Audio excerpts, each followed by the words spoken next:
प्रश्न अभिषेकचा वेगळा आहे, तिचा वेगळा आहे. आजची आमची कौटुंबिक स्थिती अभिषेक नाही आहे. या सगळ्या गोष्टीचा सारासार विचार करून आणि तिची मॅच्युरिटी आहे, ती मॅच्युअर आहे, ती लहान नाही आहे. तिच्या निर्णयानी घेतलेला असेल, तर पार्टी म्हणून माझा विरोध आहेच. परंतु सासरा म्हणून मी हस्तक्षेप करू शकत नाही.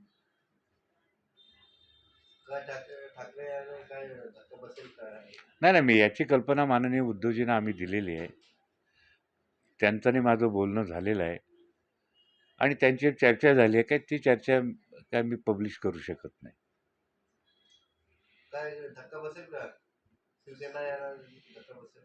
काय धक्के बसेल नसेल बसेल हे प्रत्येकजण प्रत्येकाचं, पण मी आणि आमची दहिसरमधली शिवसेना माननीय माननीय उद्धव बाळासाहेब ठाकरे यांच्याबरोबर आहोत, राहणार आणि आमच्या परीनं आमच्या जागा जिंकून आणण्याचा प्रयत्न करणार.